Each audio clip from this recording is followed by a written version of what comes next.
Hello friends, welcome to short and success. आज हम 80 शब्द प्रति मिनट की गति से डिक्टेशन करेंगे।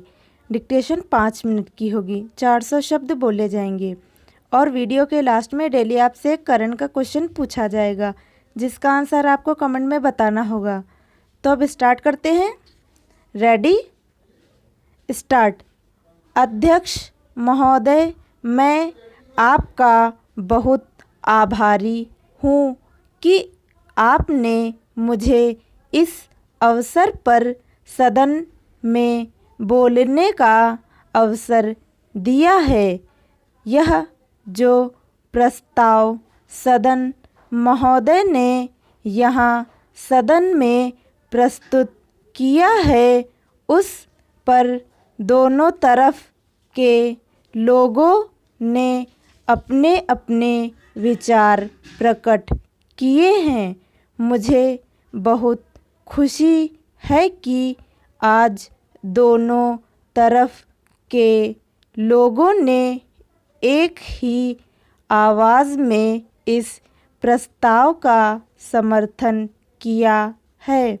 शायद यह पहला अवसर है जब इस प्रस्ताव पर सभी सदस्यों ने अपनी सहमति प्रकट की है।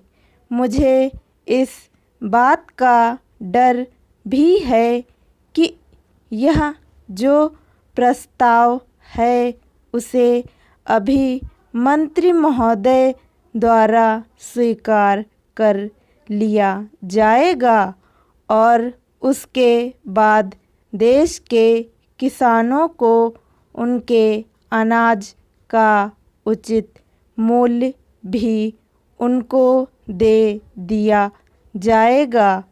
कुछ दिनों के बाद हम में से कई सदस्य आपत्तियां भी करेंगे कि अनाज के भाव बढ़ गए हैं और देश की आम जनता परेशान है।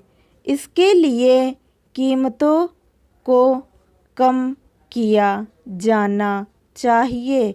ऐसी अवस्था में मेरी समझ में यह नहीं आता कि यह सदन किसानों को उनके अनाज का उचित मूल्य दिलाने में सहायता करेगा या देश की आम जनता को सस्ता अनाज दिला सकेगा। मैं समझता हूँ कि दोनों बातों में एक साथ करना बड़ा कठिन हो जाएगा। अध्यक्ष महोदय, यह हमारे देश का सौभाग्य है कि यहाँ पर खेती के काम करने वालों की संख्या बहुत अधिक है।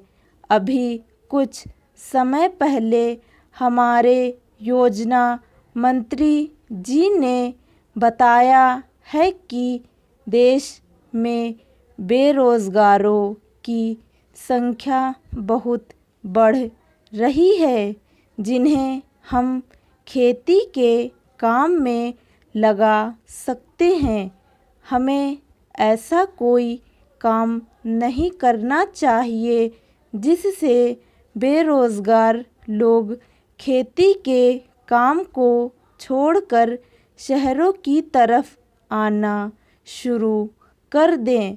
मंत्री महोदय का कहने का अर्थ यह है कि हमें खेती में काम करने वाले किसानों को अधिक से अधिक सुविधाएं देनी होंगी, जिससे वे अच्छी तरह से अपने परिवार का पालन कर सकें और अपने बच्चों को भी पढ़ा सकें।